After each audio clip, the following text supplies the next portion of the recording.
BMPS 2026 के बाद सबसे ज्यादा अगर किसी चीज की बात हुई है तो वो है क्राफ्टन इंडिया स्पोर्ट्स रैंकिंग्स की, यानी KIE रैंकिंग्स की, क्योंकि इसी रैंकिंग्स की वजह से ओरंगुटन ने टीम सोल को पीछे छोड़ दिया और स्पोर्ट्स वर्ल्ड कप 2026 का सेकेंड इंडियन स्लॉट्स अपने नाम कर लिया। लेकिन सवाल ये है कि ये KIE रैंकिंग्स एक्चुअली काम कैसे करती है, पॉइंट्स कैसे मिलते हैं, डीके सिस्टम क्या होता है और ये सिस्टम फेयर क्यों नहीं माना जा रहा। चलिए आज सिंपल लैंग्वेज में सब कुछ समझते हैं, क्योंकि आपका मोटा भाई है ना। सबसे पहले एक इंपॉर्टेंट बात, KIE रैंकिंग्स BGIS 2024 से शुरू होती है। इसका मतलब BGIS 2021, BMPS 2022 या BGIS 2023 जैसे टूर्नामेंट्स इस रैंकिंग में काउंट ही नहीं होते। रैंकिंग सिर्फ ऑफिशियल टूर्नामेंट्स के बेसिस पर बनती है जो BGIS 2024 के बाद हुए हैं। अब तक इस रैंकिंग में BGIS 2024, BMPS 2024, BGIS 2025, BMPS 2025, BMSD 2025, BMIC 2025, BGIS 2026 और BMPS 2026 के रिजल्ट्स इंक्लूड किए गए हैं।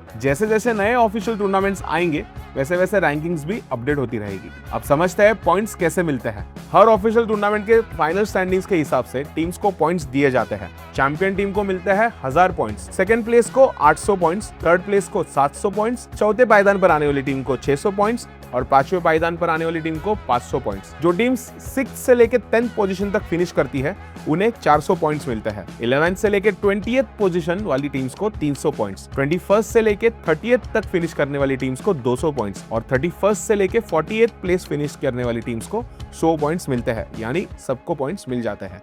लेकिन रैंकिंग सिर्फ इतनी सिंपल नहीं है, यहाँ आता है एक सबसे इंपॉर्टेंट कॉन्सेप्ट, वो है डीके का डिस्ट्रीब्यूशन का। अगर ये सिस्टम नहीं होता तो एक ही टीम ट्रॉफी जीतकर सालों तक नंबर 1 बनी रह सकती थी। इसी प्रॉब्लम को सॉल्व करने के लिए क्राफ्टन ने डीके सिस्टम इंट्रोड्यूस किया। इसका मतलब ये है कि जितना पुराना टूर्नामेंट हो जाएगा उस टूर्नामेंट के पॉइंट्स की वैल्यू उतनी कम होती जाएगी। अगर टूर्नामेंट लास्ट 6 मंथ्स के अंदर हुआ है तो उसके 100% पॉइंट्स काउंट होंगे, यानी मल्टीप्लायर 1.2। अगर टूर्नामेंट 7 से 9 मंथ्स पुराना है तो मल्टीप्लायर 0.75 हो जाएगा। मतलब अगर किसी टीम ने 1000 पॉइंट्स जीते थे तो रैंकिंग में सिर्फ 750 पॉइंट्स काउंट होंगे। अगर टूर्नामेंट 10 से लेके 12 मंथ्स पुराना है तो मल्टीप्लायर 0.5 हो जाएगा, यानी 1000 पॉइंट्स अब सिर्फ 500 पॉइंट्स के बराबर रहेंगे। इन्फ्लेशन यहाँ पर भी है। अगर टूर्नामेंट 13 से 36 मंथ्स पुराना है तो मल्टीप्लायर सिर्फ 0.1 रह जाता है, यानी वही 1000 पॉइंट्स सिर्फ 100 पॉइंट्स के बराबर काउंट होंगे। और जब टूर्नामेंट 36 मंथ से ज्यादा पुराना हो जाता है तब उसके पॉइंट्स का मल्टीप्लायर 0 हो जाता है, मतलब वो टूर्नामेंट रैंकिंग से कंप्लीटली रिमूव हो जाता है। इसी वजह से टीम्स को हर सीजन कंसिस्टेंटली परफॉर्म करना पड़ता है। अब एक बार करंट रैंकिंग्स देखते हैं। आप देख सकते हैं स्क्रीन पे आई हुई रैंकिंग्स को।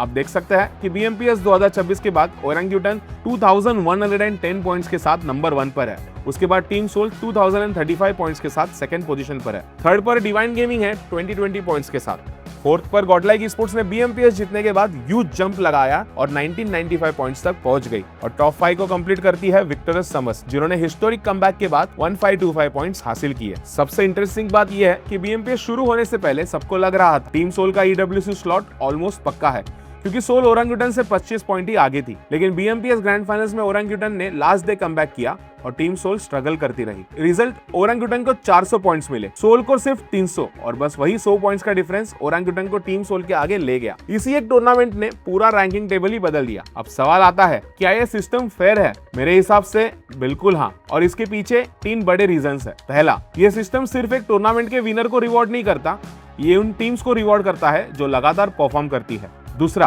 पुराने अचीवमेंट्स की वैल्यू धीरे धीरे कम होती रहती है, इसलिए हर सीजन टीम्स को खुद को प्रूव करना पड़ता है। आप सिर्फ एक ट्रॉफी जीतकर 2-3 साल तक नंबर 1 नहीं रह सकते। और तीसरा, इंटरनेशनल स्लॉट्स किसी लकी टूर्नामेंट के बेसिस पर नहीं बल्कि लॉन्ग टर्म कंसिस्टेंसी के बेसिस पर डिसाइड होते हैं। इसी वजह से ओरंगुटन जैसे रोस्टर को रिवॉर्ड मिला। टीम ने सिर्फ BMPS ही नहीं, पिछले लगभग 1 साल से BGIS, BGMI शोडाउन, BMIC और BMPS जैसे मेजर टूर्नामेंट्स में कंसिस्टेंटली अच्छा परफॉर्म किया। और इसी कंसिस्टेंसी की वजह से आज वो स्पोर्ट्स वर्ल्ड कप 2026 में इंडिया को रिप्रेजेंट करने जा रही है। ये रैंकिंग सिस्टम शायद हर बार फैंस के फेवरेट रिजल्ट्स ना दे, लेकिन अगर ऑब्जेक्टिव पॉइंट ऑफ व्यू से देखा जाए तो ये इंडियन BGMI स्पोर्ट्स के लिए काफी बैलेंस्ड और फेयर सिस्टम है, क्योंकि ये सिर्फ एक चैंपियन नहीं बल्कि पूरे सीजन की परफॉर्मेंस को इंपॉर्टेंस देता है। आपको क्राफ्टन इंडिया स्पोर्ट्स की रैंकिंग्स का ये सिस्टम कैसे लगता है? क्या ये फेयर है या इसमें और चेंजेस होने चाहिए? कमेंट्स में अपनी ओपिनियन जरूर बताना। अगर वीडियो पसंद आई हो तो लाइक करो, टॉक स्पोर्ट के चैनल को सब्सक्राइब करना मत भूलना। और मैं हूं आपका अपना प्यारा मोटा भाई, मिलता हूं आपसे अगली वीडियो में। थोड़ी खुद की तारीफ कर ली, तब तक के लिए अपना ख्याल रखो।